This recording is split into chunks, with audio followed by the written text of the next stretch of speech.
Partie des influences. Serge Perrotin écrit son premier album à l'âge de 36 ans. En 1998, la série Landscrodock voit le jour et 4 autres volumes suivront. Aujourd'hui, l'intégrale composée de 5 tomes est disponible dans toutes les bonnes librairies.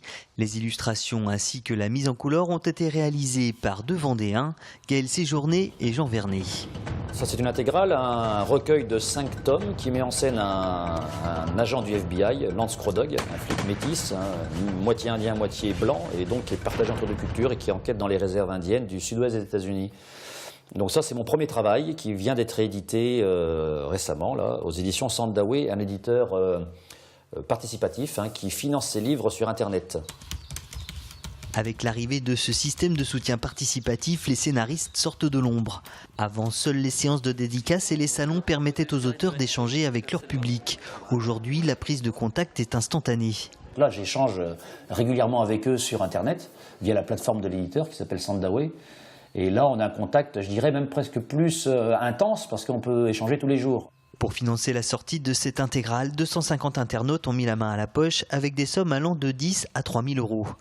Un sésame qui permet de s'immerger dans l'univers de l'auteur et parfois même d'y mettre son grain de sel. On peut échanger au quotidien sur l'évolution des personnages, de l'histoire, les choix qui sont faits pour la couverture, on peut parler de la maquette, on peut parler de l'envers du décor, aussi la partie commerciale.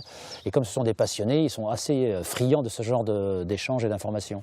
Et c'est le deuxième album qu'il fait éditer de cette manière. Et même si son activité principale reste professeur de technologie, à 52 ans, Serge Perrotin a quelques albums derrière lui, comme la série Terra Incognita, Sphère, L'Autre Terre ou El Penelo. Et encore maintenant, les projets ne manquent pas. Il y a effectivement un projet d'adaptation audiovisuelle pour une série, un diptyque qui s'appelle Au nom du fils, qui a été édité par l'édition Futuropolis Gallimard.